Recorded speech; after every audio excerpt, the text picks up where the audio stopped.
ano, kanang, oh sige, punta ako doon. Kasi walang will ang tao. I-admit natin yan na wala tayong will. Kaya yung ano, yung ang ego nila, ang ego, yung pride nila, mahaba pa sa langit. Ginoo ko. Kahit wala man lang, kahit tao lang sila ha. Ang God nga ni, naggawa ng universe. Sila tao lang, parang, hindi nga ni iti. Hindi lang tae ng ano, wala man din pakialam ang God. Kasi, ano tayo, lahat tayo energy. Ano ang connection natin sa God? Yung spirit natin, yung heart. Yung heart. Kasi kung nagmahal tayo, ano tayo, yung hindi tayo, para siyang transparent. Transparent siya yung mga negative energy. Mga negative energy. Kahit tanungin niyo ako na kung ano mga demon-demon dyan, totoo yan, Ginoo ko. Mula ng pagkabata ako, agoy, dinaan ko na yan. Dinaan ko na mag-uusap ako sa mga demonyo, wala akong pakialam. Na? Totoo yan. Saan ba pupunta ang mga namatay? Di nandito pa rin sa lupa. Wala namang langit. Ang langit, ano ng lupa? Ginoo ko naman. Saan ba yung mga utak ng mga tao? Nakikinig doon sa mga relihiyon nila. Saan ba yung namatay? Andito pa rin. Sa lupa. Ang religion nagsabi na, pupunta ka sa hell. We are in hell. Andito tayo sa hell. Saan ba tayo? Kung itotal yan, nandito tayo sa hell. Yeah, nandito rin ang demonyo, nandito rin ang espiritu. I-add nyo lahat, itotal nyo lahat. Ganyan lang yun. Ang nag-connection sa atin, yung katawan natin, pag namatay tayo, wala na to, wala. Pero yung puso natin, ang sa loobin ng puso natin, ang pagmamahal, dala-dala natin yan. Kung mahal nyo yung magulang nyo o yung kapatid nyo na namatay na, they still here. Andito sila kasi nakakunik yung puso mo sa kanila. Ganon yun. Kung kausapin nyo sila, of course, hindi nyo sila makita kasi nga, spirit sila eh. Makita mo ba yung puso mo? Hindi. Pero, ang pag-uusap ng inyong espiritu na mga sibling or inyong mga ang puso nyo ang nagdidikta, nakikipag-usap. Hindi yung nakikipagsalitaan ka dyan sa demonyo, hindi yan totoo. Ako nagsasalita ako through heart. Kasi hindi ko nga alam na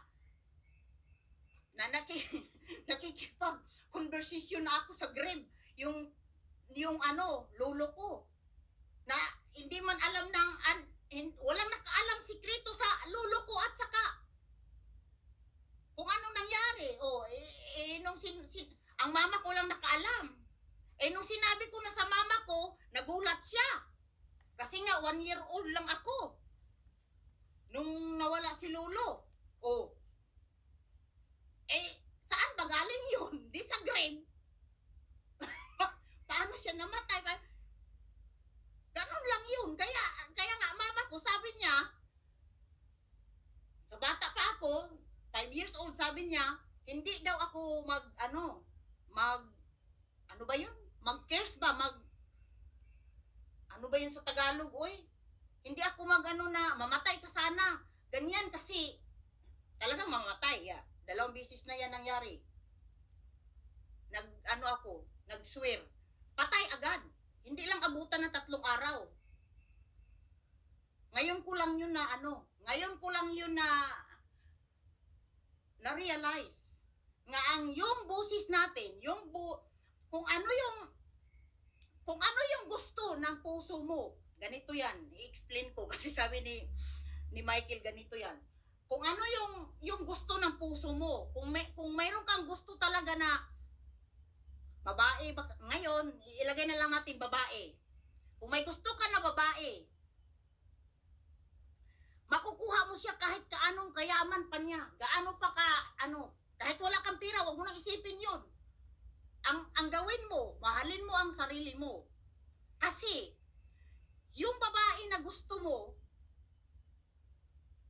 ibibigay sa'yo ng universe. Ang ibigay sa'yo. Divine. Ang universe is a divine. Nakakunik sa puso mo kung ano yung gusto mo. Hindi nakakunik sa utak. Sa puso. Kasi, the universe is the spirit. Is a spirit. And yun ang connection. Spirit. It's a mother. Mother. Kaya nga siya Mother Earth. Kasi it's a mother. Ano ba na, anong planet ang nag-save ng Earth? It's a planet. Yung Venus. Ano ba ang Venus? Love. Kahit i-search mo pa siya, magkapatid yung Venus at saka Earth. They are connected. Nakakunik silang dalawa. They are sister. Nakakunik. Kasi yung Venus ang nag-save ng Earth. Yung energy ng Earth, patay na, wala na. Wala na. Hindi man tayo nakakaano sa sun. No, ang Venus yung nag-aano ng energy ng sak ng bad energy sa Earth. Wala na, 95% puro bad energy ang Earth. Ang mga tao, puro na mga negative. Wala na mga puso. Dapat gisingin. Ang puso, gisingin. Ano man ang makagising sa puso is gawin nyo yung gusto nyong gawin. Iwasan nyo yung problema. Yung gusto nyong gawin na makapagsaya sa puso nyo, gawin nyo. Habang buhay pa kayo kasi 1 week from now, ewan ko kung ilan na lang natira sa mundo. Kasi sobra hampas nito. Sabi ko sa'yo.